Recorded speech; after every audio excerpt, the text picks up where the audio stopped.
The broadcast is now starting. All attendees are in listen-only mode. Hello, welcome everybody. Thank you for joining us for the May National Farm to School Network topical webinar, State Farm to School Networks. We'll give everyone just a few more moments to turn over to the webinar platform, and then we'll get started.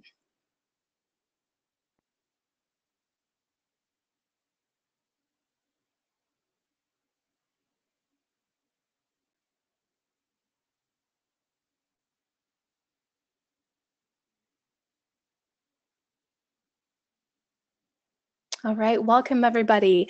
Thank you for joining us for the May National Farm to School Network topical webinar. Today we're discussing State Farm to School Networks and a new resource from the National Farm to School Network. My name is Lacey Stevens. I'm a program manager with the National Farm to School Network, and I'll be your host and moderator for today's webinar. Just a few housekeeping reminders before we get started. This webinar will be recorded and archived for future viewing in the National Farm to School Network resource database. You'll also receive that link to access the recording as well as any resources and reports shared by our speakers in a follow-up email a few days following the webinar. So keep an eye out for that resource in your inbox. All of our attendees are in listen-only mode right now. When you do have a question, please feel free to put that question in the question box in your webinar control panel. We'll have some great time for question and answers from our panelists at the end of the session. So please continue to enter those questions into that question box as we move through the webinar today. Finally, before we get into our topic of the day, I would like to remind you that we do hold these webinars on a quarterly basis, and we're going to invite you to join us for our upcoming webinars. In June, we'll be discussing a companion resource to today's resource that we'll be discussing around networks, looking at state farm to school positions. That's Thursday, June 7th. In July, we'll be talking about farm to summer. That's Thursday, July 12th. And you'll also receive links to register for these webinars in that follow-up email as well. So with that, I would like to turn it over to our Senior Director of Programs and Policy, Helen Dambalis, who will be taking us through Farm to School 101 and be introducing us to today's topic of State Farm to School Networks. Helen, I'll turn it over to you. Great. Thanks, Lacey, and hello, everyone. As Lacey said, this is Helen Dambalis. I'm Senior Director of Programs and Policy with the National Farm to School Network. Delighted to be connecting with you all today about State Farm to School Networks. So I'm going to start off, just for those of you who may not be as familiar with Farm to School and or the National Farm to School Network, with a brief overview. This slide here shows what we call the 3 core elements of Farm to School. So first is procurement, so that literal farm to school, getting local farm fresh products into school meal and child nutrition programs. Second is school gardens, pretty self-explanatory, providing those experiential education opportunities for kids to literally get their hands dirty. And then third is education, and that's really broad: food and agriculture and nutrition education. So that's everything from taking kids out to a farm, to bringing farmers to a classroom or cafeteria, doing a cooking demonstration or a taste test, all the ways that you can integrate food and agriculture into learning, including curriculum. So these 3 core elements really work together, and I'll give an example that I like to use with broccoli, where if you have worked to source local broccoli to serve in a school cafeteria for a lunch, let's say, the kids are going to be more willing to taste and try and hopefully like that broccoli if they've done the other core elements. They've grown it in the school garden, they've done a taste test. Something that folks in DC do is cooking one product a month 3 different ways. So making broccoli cooked 3 ways and letting the kids vote on it. So that's that education piece. So the 3 core elements really work in harmony with one another. And you'll hear on today's webinar about what states are doing to support networks that actually then support these 3 core elements of farm to school being implemented. So on this next slide, I'll just show you, for those of you who may be newer to the National Farm to School Network, we are, as our name implies, a national network. So we have over 20,000 network members, folks all around the country that are advancing farm to school, that receive our monthly newsletter, that participate in webinars. We have core and supporting partners in the 50 states and 5 US territories. So these are folks at other organizations, be it nonprofits, state agencies such as the Department of Agriculture, Education, or Health, or with the university or extension. So folks at other organizations that are really in that role of coordinating at that state level. Many of them are in fact involved in the state networks you'll hear about today. And if you're not familiar with the partners in your state, you can go to our website, farmtoschool.org, to learn more about the folks that are working at that core or supporting partner role in your state. And then we have an advisory board. I'm delighted that one of our speakers today, Betsy, is on our advisory board. And then we have a small national staff of folks based all around the country. Myself and Lacey, who you've heard from, are two of those, and other folks that you'll hear from shortly.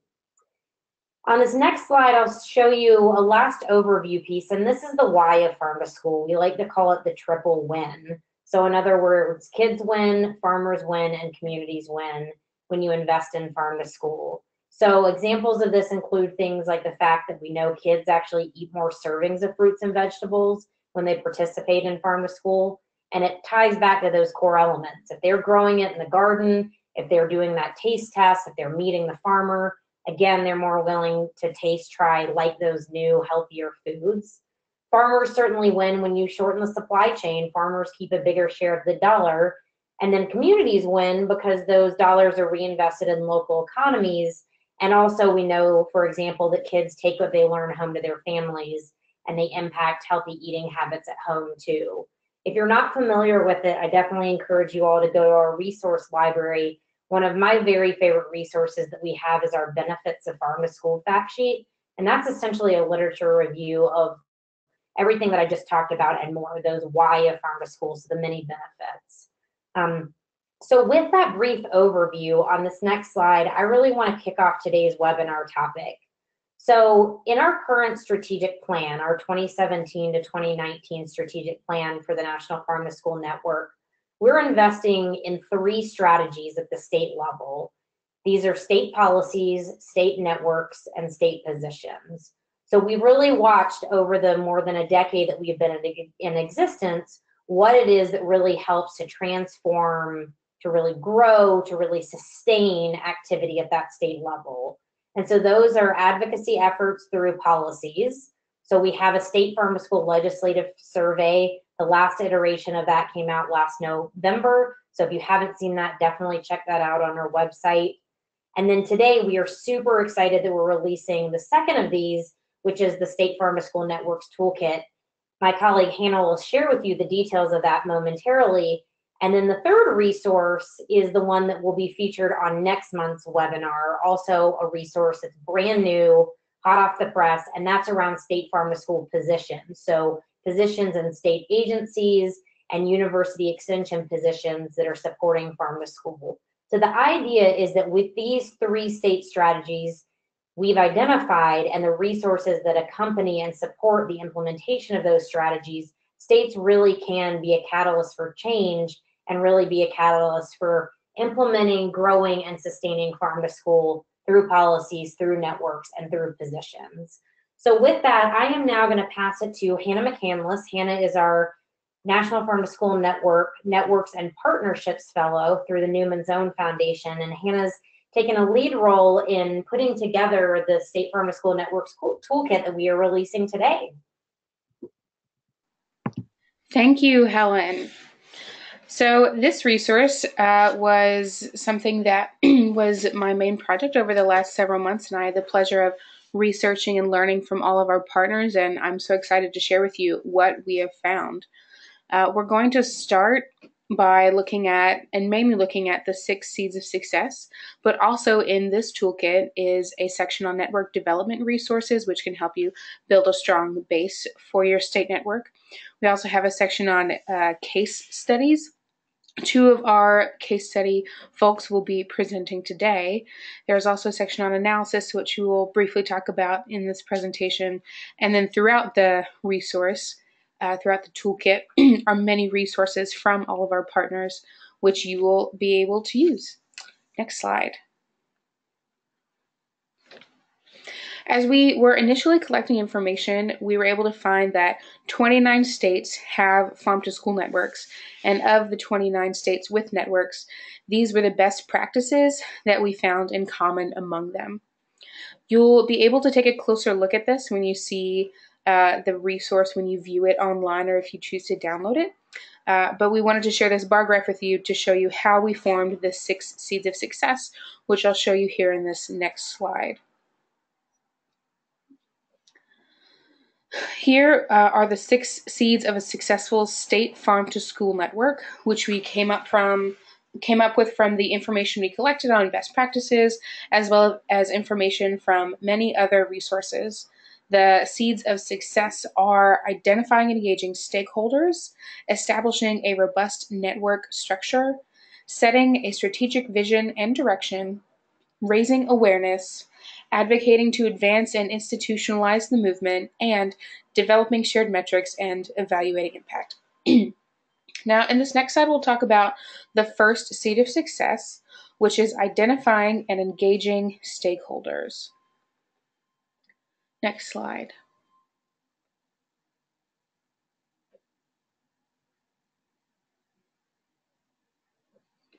It looks like we might be a little stuck here, so one back, please.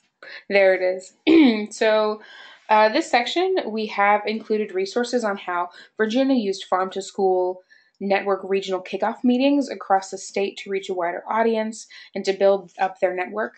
Also highlighted are sections on how Arkansas and Oregon are acknowledging their partners as resources. We have included resources on how to make your work more equitable and inclusive, along with an organizational self-assessment to keep your organization on track and moving forward on its work with equity.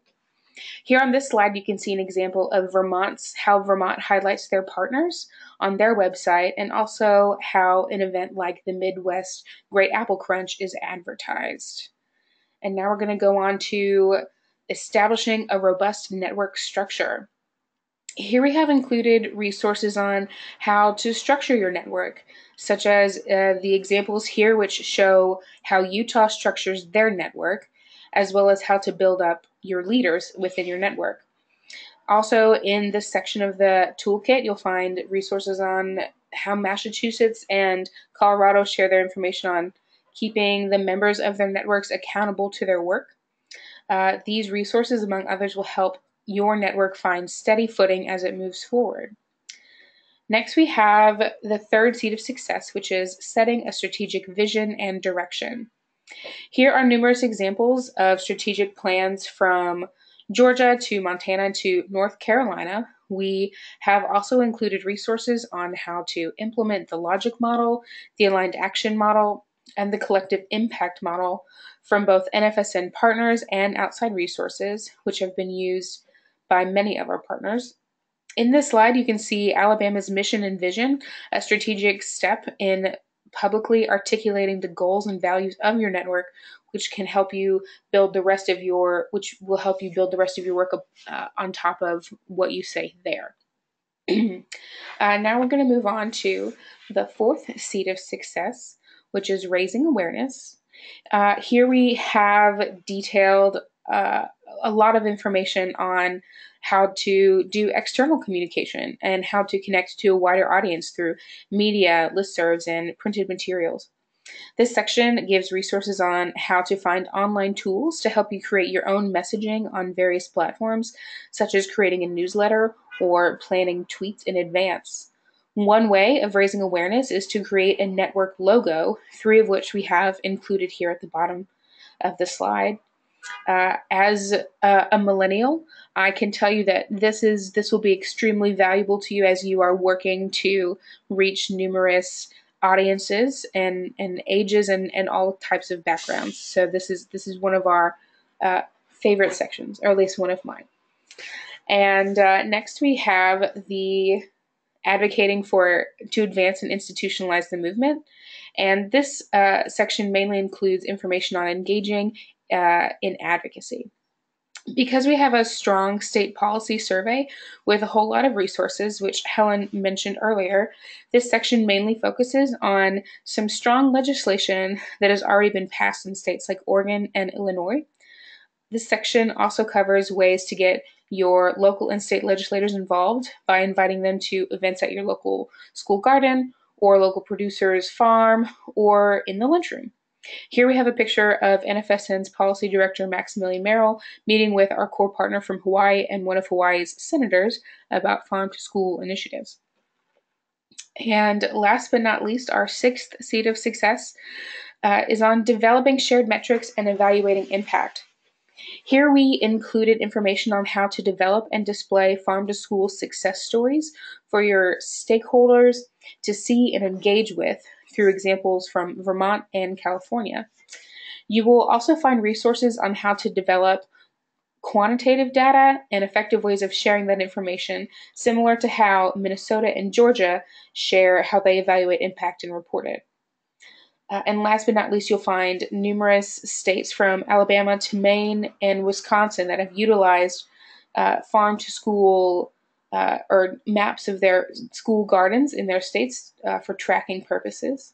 In this specific slide, you can see a snapshot of Illinois' Farm to School Impact Survey, which can be used when talking to funders, school administrators, and legislators. And last but not least, we'll talk about the analysis. Here we have a map of all the farm-to-school state networks, and we see here that there are 29 farm-to-school state networks across the country. From what we have gathered, the most common challenges for farm-to-school networks are maintaining organized and clear communications, maintaining momentum, and, surprise, surprise, finding consistent funding. With these challenges in mind, we see that state farm-to-school networks are looking more intently at finding more permanent sources of funding, whether that be through legislation or government agency or extension support, as well as looking into collective fundraising, which is something mentioned in this resource. We also see potential for growth in states building more organized and sustainable network structures through the resources offered in this toolkit. With the growth that has occurred in farm to school over the last 10 years, it is clear that more forward motion is on the horizon as farm to school initiatives continue to take schools across the country and territories by storm, especially through creating these networks and really focusing on in-state farm to school initiatives. With that, I'm going to pass it back over to Lacey, who's going to introduce us to our speakers, again, both of whom are featured as case studies in this toolkit. Lacey?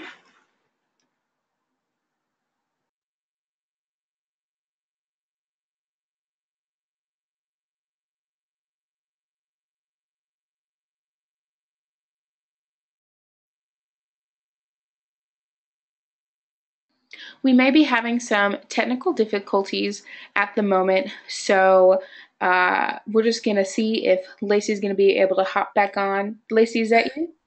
Thank you, Hannah. Yes, I'm sorry about that. Thank you to Helen and Hannah for that insight into that new and exciting resource. I do want to mention that you do have access to that resource in the handout section of your webinar control panel, and then Hannah will be sharing with us how to access that resource online a little bit later in the webinar as well. So next, we do have the pleasure of being able to hear from two of the states highlighted in the resource, Vermont and Mississippi.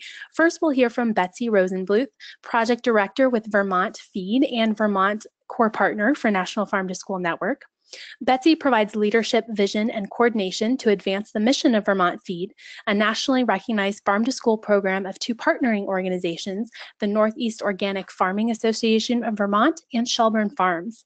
Betsy also provides backbone support to the Vermont Farm-to-School Network and the Northeast Farm-to-School Collaborative. Betsy helped launch the Burlington School Food Project and Burlington Sustainable Schools program, and she helped draft and pass Vermont's first farm-to-school bill. Betsy received her MS in Community Economic Development from the University of Southern New Hampshire. Following Betsy's presentation, we'll hear from Sunny Baker, EduFood Consulting Director and Mississippi Core Partner for the National Farm to School Network. Sunny Baker is co-director of the Mississippi Farm to School Network and director of Edu-Food Consulting. Sunny has worked in school food reform since 2009, when she began apprenticing under Chef Ann Cooper and coordinated Cooper's Food Family Farming Foundation and managing the Lunchbox website and Let's Move salad bars to schools. In 2012, Sunny moved to Mississippi to lead the Oxford School District in a farm-to-school project called Good Food for Oxford Schools, which was awarded the TEDx Manhattan Challenge in 2014. Sunny is now National Farm to School Network Core Partner for Mississippi and is creating widespread change throughout Mississippi via creation of the Mississippi Farm to School Network. So with that, I will turn it over to Betsy to get us started. Thanks. So I'm going to tell the story of the Vermont Farm to School Network and then look for your questions in terms of drilling down into more specifics on any parts of that story. So in 2009, Vermont Feed and the Vermont Agency of Agriculture helped launch the Vermont Farm to School Network to support the growing number of schools that were interested in farm to school. And the next slide.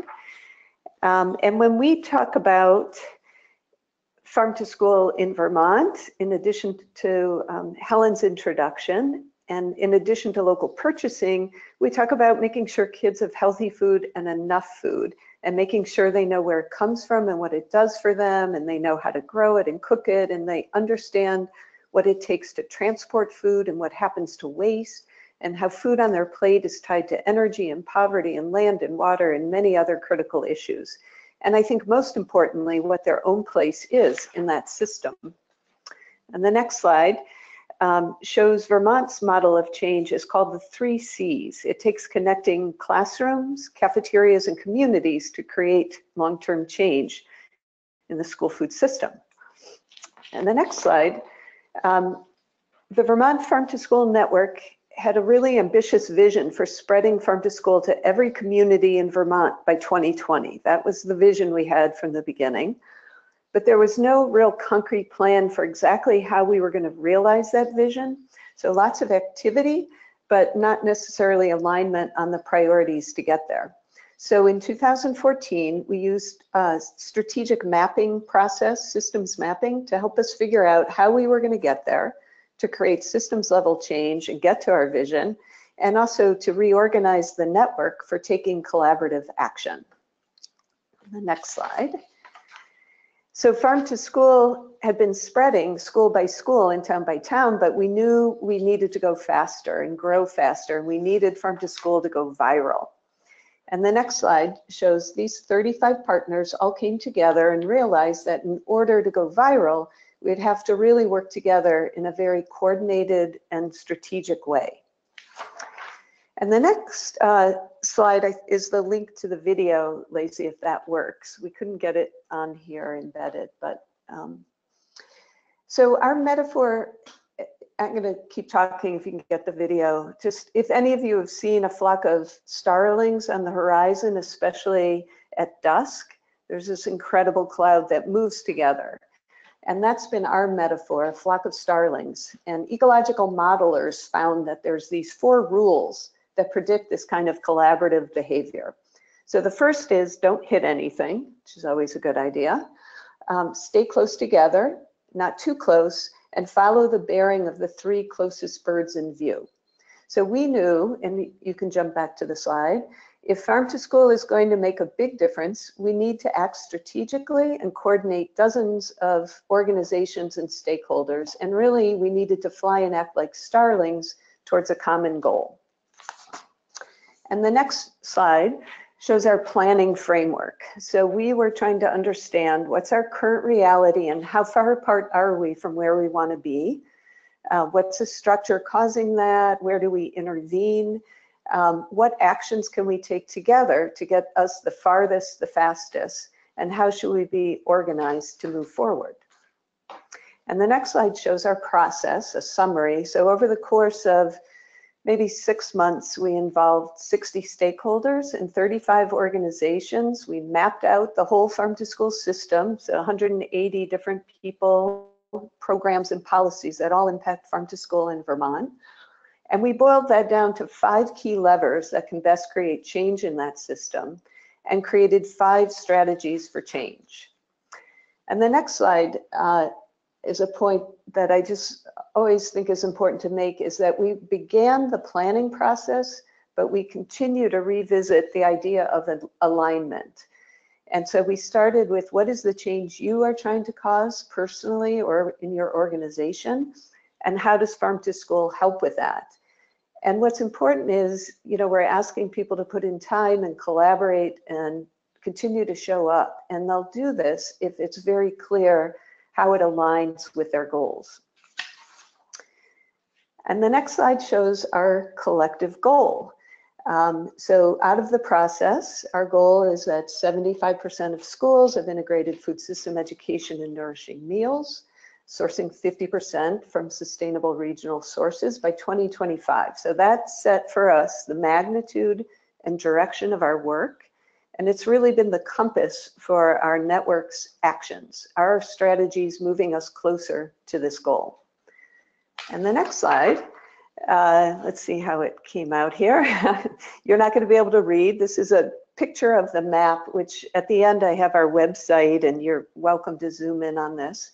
But the point I just want to make is that you can't really affect change at this scale, I don't think, without some kind of systems level analysis and without aligning everyone, your stakeholders, to go towards the same shared goal, like the starlings. And you can do that in different ways. And the next slide should show how this boiled down to our 4 key levers, and we turn that into 5. And we continue to revisit these maps when we get stuck on what is the next strategic action. And now we're even discussing how have recent trends and new information updated things in our system. So the next slide shows you our network structure. And you can see the 5 orange circles are 5 strategic action teams that have about 35 to 40 stakeholders organized around each of the 5 levers. We also have some ad hoc teams. So we have a network action team on evaluation, one that did a legislative campaign, and we're in discussion of whether farm to early care and education, how it relates, is it part of the network? It's under the network umbrella, but it's really a network within a network. And the center, the common circle, is what is our has been called our steering committee. And that's comprised of representatives from each of our action teams who are on the call for on the phone for 1-hour monthly calls. And they maintain this awareness and alignment and action in the network. And they get a small stipend for their responsibilities. And you see all the dots on the outside, that's really over 400 members of the network who are part of our listserv that we engage in events and campaigns and feedback and communication. And then the next slide just shows our protocol that we practice this idea of align, act, adjust. And so every 6 months, all the action teams gather together to reflect on learning, share that learning across the teams, adjust strategies, and define their actions or action projects for the next 6 months. And the next slide shows the 5 action teams.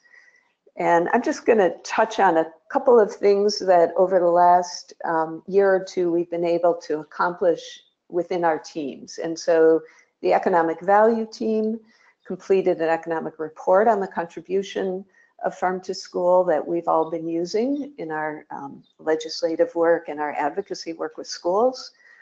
The educational value team is working now on a campaign for school administrators to adopt farm to school. We have a team called Making Farm to School Easier to Use, the Ease of Use team that's been hosting regional gatherings and strengthening local networks. We've got a demand and policy team that passed a farm to school bill that expanded our grants program to early care. And as of hopefully next week, we'll have quadrupled our state funding, which sounds like a lot, but we were starting from a small number, but it's still good. And our supply team, innovation in supply, is looking at understanding the market and looking at some key products sold to schools that we can scale statewide with a variety of producers. And finally, we're across teams developing some more case studies that present evidence to school leaders on how farm to school and buying local pays off. What's the return on investment to schools? And the next slide is just a note on our evaluation team that has taken quite some time, but finally selected metrics for measuring progress towards our farm to school goal, and through the Department of Health and with support from the Agency of Ag and Education is surveying all the schools in the state so that we can understand, again, where our schools, when it comes to farm to school, much deeper, much more deeply than the USDA farm to school census. And the next slide is just, the next few slides just summarize some of the impact of farm to school in the state. So this is data from our school health profiles that the Department of Health includes. And you can see most schools buy at least some Vermont product that varies widely from schools who are purchasing 30% local to others who are buying maybe a couple of products. 75% of school gardens and 63% are conducting taste tests of new foods. And the next slide, I think, is important that through this process and through the network, we have a very close working partnership with Hunger Free Vermont. And our goal is to simultaneously encourage schools to move forward with farm to school and with expanding access and participation in school meal programs. And in a 5-year period, childhood hunger declined 37% in Vermont, while adult hunger declined only 17%. And we think a major contributing factor is expanding school nutrition programs and farm to school. And I'm on the wrong slide. This is a summary. The slide you see is a summary of the farm to school grants program that over 10 years now, wow, we've reached quite a number of schools and supported schools with other funding being leveraged. Okay, the next slide shows the hunger statistics that I talked about. And then the next slide is a note about our ability with our strategic vision and our collaborative action to really be able to leverage funding. And so what was important for us out of our strategic planning is each of the action teams started with a small $1,500 seed grant to build momentum and to immediately move into action. And that was really, really important. And then all of the teams developed larger projects, and that seed grant funding came from a private foundation, Ben & Jerry's Foundation. Then the Vermont Community Foundation invested in the larger projects. And then the last grant came to the network as a whole to distribute to projects and organizations within the network. And we had enough trust to really reach consensus on the allocation of that funding. And I would say 5 years ago, it just was more likely to break down and would be really hard to do that. So that development of relationships and trust was essential. And the next slide is just a note of really engaging the network in our grassroots campaigns.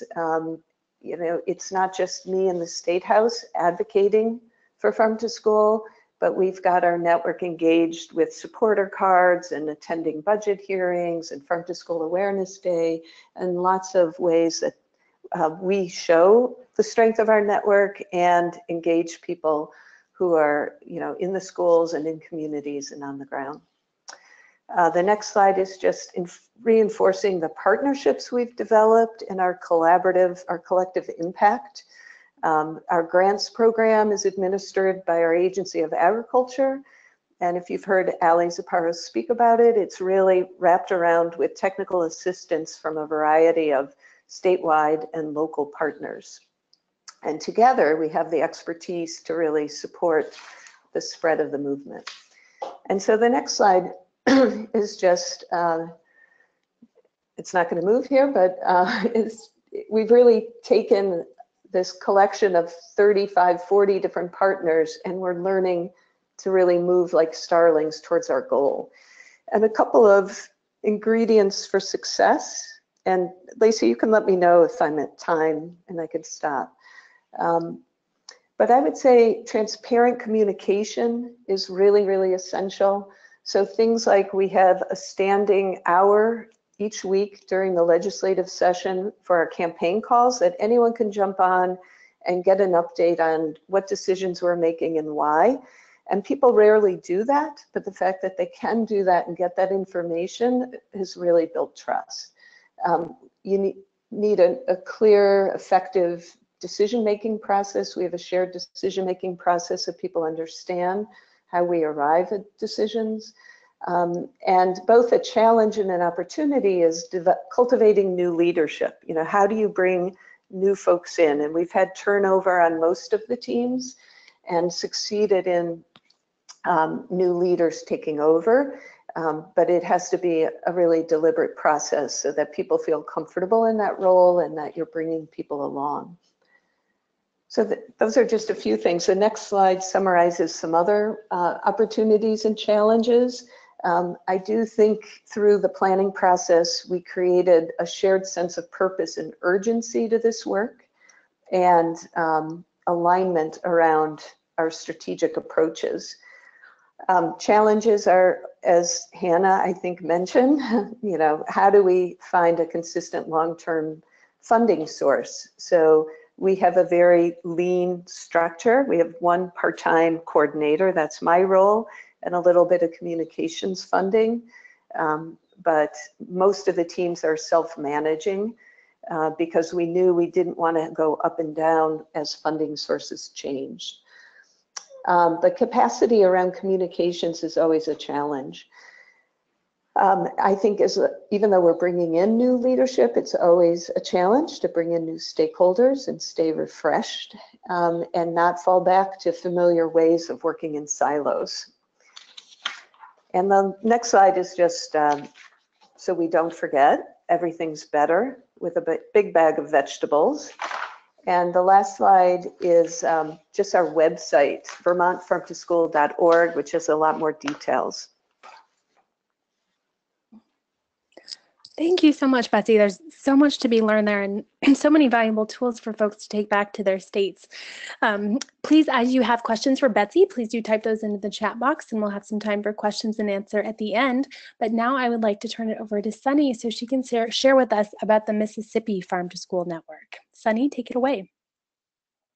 Thank you, Lacey. And I just want to say, first off, that we have learned so much from Vermont, and my colleague Dorothy and I, we co-lead the network together in Mississippi. We were able to go to Vermont last summer, and Betsy was so generous with her time, and her partners really helped put together an amazing trip for learning. So I feel like, you know, that's sort of a step up of what Mississippi is doing right now. Our network's a little younger, and we do some things differently, but we've really learned so much from the trails blazed by Vermont. So glad to be a part of this. Thank you all for having me. So I run the Mississippi Farm to School Network with Dorothy Grady Scarborough, who couldn't be on the call today, but she's a native Mississippian and has lived here her whole life in the Mississippi Delta. And I'm a newcomer to Mississippi as of 2012. Dorothy really specializes in school gardens and working with farmers, and my area of expertise is really procurement. So in talking about a network, really just in our leadership structure, we've started by sort of seeing where each other needed support, and that's how we came to run this network together. Next slide. So the Mississippi Farm to School Network, the really central tenet of our work is to serve as a partner and a place to find other partners.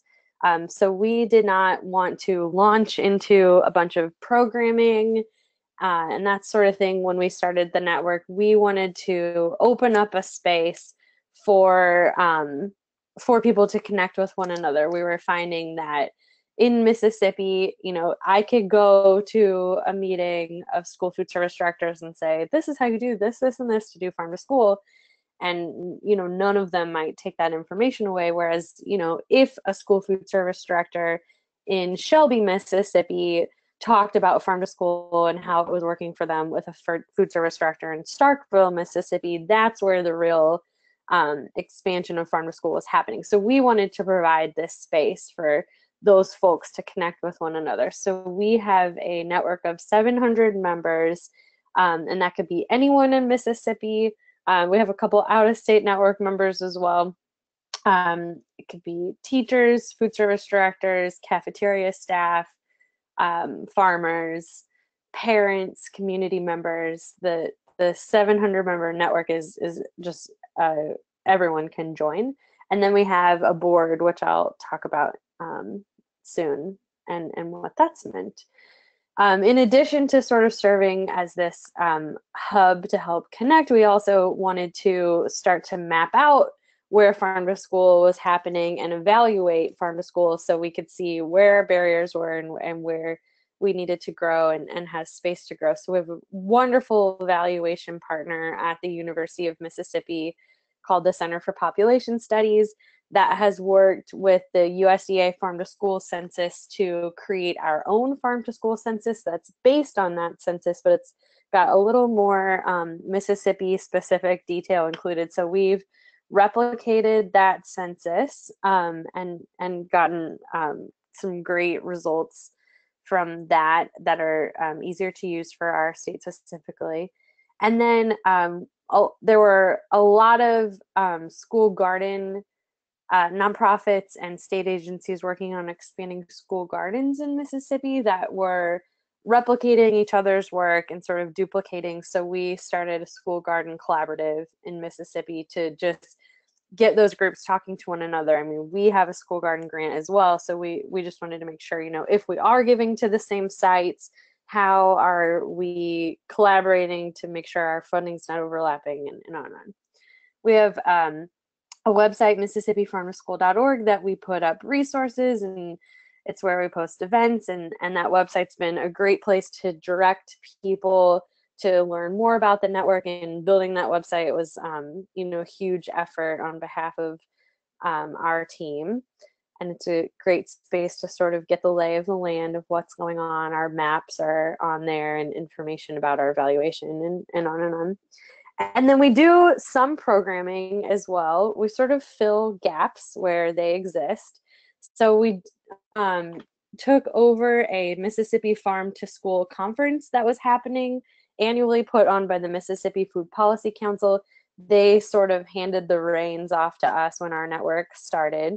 So that happens every year. We're finding that a lot of these teachers with school gardens were needing help on connecting their curriculum to the school gardens. So we provide a training on how to connect your curriculum to school gardens. We've also, at any point, if a community in Mississippi wants to host a meet and greet, like a farmer dating game, farmer school dating game, we provide that resource as well. We'll help you set up like regional county meetings to get to know who's interested in farm to school in your area. We also have passed legislation in Mississippi designating the first week of October as Mississippi Farm to School Week. And before we came along, the State Department of Education and Department of Agriculture were throwing one event in Jackson, which is our capital, which was really fun, huge blowout farm to school event. And we wanted to see that happening across the state. So we do a challenge during that week, Mississippi Farm to School Week, for schools to try farm to school for the first time. And we had record-breaking participation in that challenge this past year. So we got that farm to school programming happening across the whole state during Farm to School Week. We have created, again, filling some gaps, a couple of how-to guides for farmers on how to sell to schools, how-to guides for schools wanting to work curriculum into their school garden programming. And those guides are all listed on our site. And then we have a program called Request an Expert, whenever someone needs specific farm to school help in Mississippi, we are there to help provide that. So next slide, I'll talk a little bit about the history of farm to school in Mississippi. So this has been an essential piece of building our network, is sort of looking at what's happened in the past in Mississippi. Before farm to school was even coined as a term, farm to school was happening in Mississippi. School districts in our small rural communities have been buying from local farms for a long time. There was a huge growth of this practice in the 1990s with the Indian Springs Cooperative, Ben Burkett, some of you might know him. There's been a great past of selling to schools and schools buying from farms in the past, and we really want to take that success of those smaller one-off events often, or you know someone who farms in your community, so you've bought from them, and really take that to a bigger level, to sort of work with those people that have been doing it for years and years to learn and see how we can make this happen on a larger scale, to get more of those delicious Mississippi grown foods like the watermelon pictured here into the bellies of our kids. So with each new program in Mississippi, each new initiative that we take on, we do sort of rely on our board and our larger network to sort of see how we can grow on the wisdom of our elders in Mississippi, and then combine that with some exciting innovation to make this happen at a large scale. Next slide. So our board, which is what I'll talk about next, I joke a lot that it's a team of rivals, but it was a group of people that were not used to working together, did not like being in a room together, and mostly that really came from this distrust between state agencies and on the ground work. So that was a big hurdle that we had to get over, was the state agencies can't help us, so why would we work with them? And these folks on the ground don't know what they're talking about, and on and on. So we decided to just pull all of these players that were doing farm to school on a statewide level or a regional level in Mississippi and put them on a board together. It took us a lot of time, a huge investment of time, to get everyone on the same page, and we spent 3 years doing that. By the end of year one, we were not fighting in our meetings together, which was great. By year two, we were really starting to talk to one another, and by three, we're starting to actively work on projects together. But that investment of time was essential. The next slide just gives a rundown of who's on the board. But this list is included in the resource that the National Farm to School Network has produced, so you can see it there. And included on our board is my tiny baby being held by one of our food service director representatives in this picture here. But as you can see, it's a array of people from representing certain industries, state agencies, and farmer co-ops, nonprofits, and just anyone who was doing, like I said, this statewide work was put on the board. Next slide. I'll talk about our successes. We learned early on, through the help of our evaluation partner, that it was not going to be and myself to sort of lead this strategic planning process and lead this process of working from a team of rivals to a team of collaborators. So we were fortunate to work with the Wallace Center as well as the Kellogg Foundation to help bring in an external facilitator, which was essential to our success. And that was Tamara Jones out of Georgia. I've been sending her all sorts of business lately because she's amazing. Her group is called Evident Impact. So that was a huge success, was bringing in her and sort of getting all on the same page. We do have a 700 member network, which is wonderful. And our Facebook page is about to reach 1,000. So please go find Mississippi Farm to School network on Facebook and help us get there. The annual conference has grown every year. It's really becoming this place where people know that they can turn for more information. And with our evaluation work, we have seen more school districts participating in Farm to School, especially in school gardens, and then followed behind with more procurement work. But we have a long road ahead of us. This has sort of been the laying of the foundation. And next slide.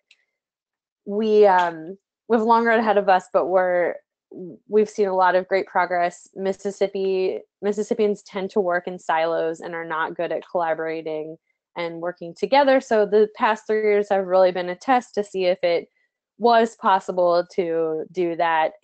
And we're happy to see that it has worked, and we're excited at the future of how we can make Farm to School just the norm in our Mississippi schools. I'll mention real quick too that we are trying to be #1 in Farm to School, the first in Farm to School in the country. So we'll make it sort of a healthy competition. But when we were in Vermont, we were like, we could do this. We could make this happen. We have the best growing land in the country. So that's our current goal. Thank you all. Thank you so much, Sunny. It's great to hear about the development of that network and your continued growth. Hannah, do you want to tell us a little bit about how folks can stay connected to the Farm to School and access that new resource? Yeah, so here we have our website listed. On Twitter, we are at Farm2School, and it's the same on Instagram, but no capital letters. There is the link to our Facebook, and the resource is linked there at the bottom. We will also send the link to the resource in a follow-up email in a few days. And again, it is also on your side control panel here. It is under handouts, and all you have to do is click on that, and it'll download for you right away. But also you can see it online and be able to access all of the wonderful things that are linked in that resource through that as well. And I guess now we're going on to questions and answers. Great. Thanks, Hannah. And thanks to all our presenters. As questions come up for you, please do continue to enter those in the question box, and we'll answer as many as we can in the next 8 minutes or so here. Our first question that we have is about getting started and how to connect either with the existing networks or folks who are interested in networks. And I'll just mention that this new resource is a great place to start. In that online version, you can actually click each state with the network and access the web pages and links to those existing networks. If your state doesn't yet have an existing network, you can go to the National Farm to School Network website, as Hannah mentioned, and find your core and supporting partners in every state. So just because there's not an official network, there are still lots of people still working in that realm and would be interested, I'm sure, in talking about a network. For our panelists, Betsy and Sunny, could you maybe mention just maybe 2 or 3 of those first partners that you had conversations with to help get your network started? Sure. So early on, the network really started with the 3 state agencies: education, health, and agriculture, statewide organizations, so Vermont Feed, that was doing Farm to School, Hunger Free Vermont, the Vermont Community Garden Network. There's probably a couple of others. And then some of the local organizations who were food hubs or doing more regionally some support to schools in various specific parts of the state. So that was really early on to not duplicate, to coordinate efforts and to inform each other of what was happening. Oh, and SNA Vermont, I think their involvement has grown over time. The School Nutrition Association of Vermont. I'd say very similar to Betsy in Mississippi, and I'll just add on to that doing a lot of listening, a lot of outreach, a lot of, okay, you mentioned this person on our call that's been doing this for years. How do I get in touch with them? Just, making a best effort to have everyone's voice heard from early on. I've certainly made a lot of mistakes along the way with, not just doing, it's important to do your best job to sort of see who's been doing farm to school in the state, and what have they been doing on a statewide level, and what best practices have they worked on. Yeah, I love that mapping that you've done, Sunny, and I think we both have involved the universities as well, extension or other departments. But I would say it's also really helpful to give people an opportunity to get involved at a level that makes sense. And so, you know, for a while we were frustrated that we weren't getting farmers at our monthly meetings. But as soon as we switched that and included them at a more strategic level at 2 meetings a year, then it wasn't as big an issue. And the same sometimes with the food service directors involved with SNA. You know, it's harder to do a monthly call, but really possible to be involved in more specific aspects of the network. So thinking about giving people a chance to be involved in a place that matches what they're able to do. Great. Great recommendations. Thank you. Our next question is around farm to early care and education networks, which I'm glad to hear as I direct much of the work around farm to early care and education for the National Farm to School Network. But I'm hoping Betsy and Sunny, if you could both tell a little bit about how farm to early care and education stakeholders fit into your network.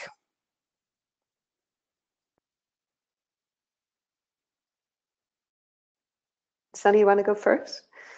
Sure, my answer is shorter than yours. So we are still exploring farm to early childcare. I mentioned earlier that my expertise is really in procurement, and procurement at a K-12 level. And Dorothy, same, her background is in working with K-12. So we are fully aware that there's so much potential with farm to early childcare, and we're really hoping to be able to hire a staff person this coming fall to dedicate themselves to exploring how that would work in Mississippi. We do, in the meantime, because we know the importance of including the early child care realm, we have the director of an amazing early child care program in Jackson, Mississippi, that's been doing farm to school for years on their own. She represents on our board, and what we've been doing for the past 3 years is just sort of taking in information as we can, learning how early child care works in Mississippi, and then presenting at early child care gatherings about how to incorporate local food into their programs and school gardens. Mm-hmm. And we've done, I mean, as it's just starting the network, and I think resources to hire a staff person are really, or a coordinator is key, which we're still working on. When it comes to policy, we aligned ourselves with an existing Vermont Early Care Advocacy Alliance. And so in that way, there was a whole network of early care providers and advocates already working on early care and education issues, and they adopted Farm to ECE as a part of their platform. And so it's easy to bring our networks together around advocacy. And we're working similarly, just in terms of overall network, really working through existing early care networks, and then looking for ways, as I mentioned on one of the slides, to bridge the networks. And so there's cross-pollination and coordination wherever that makes sense. But the players are focused specifically on the issues that they're most involved in.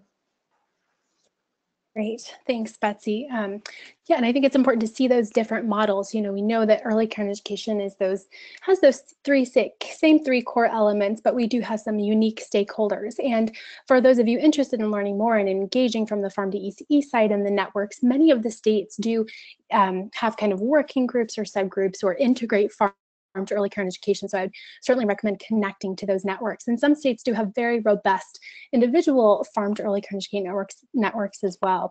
So it's a great model to explore. And I thank you for your input on that, that structure. And it's great to see what's happening within your states. So we are at the top of the hour. I know there are a few questions that we didn't get to, and I'll pass those along to our panelists. I thank everybody for attending. Again, you'll receive an email that contains the recording to this, as well as links to the new resource, upcoming webinars, and we'll share links to our panelists' websites as well, so you can further explore those. So thank you again for your time. A big thanks to our panelists for sharing their work, and we look forward to sharing with you this great resource. Have a great afternoon, and we look forward to seeing you on our next webinar.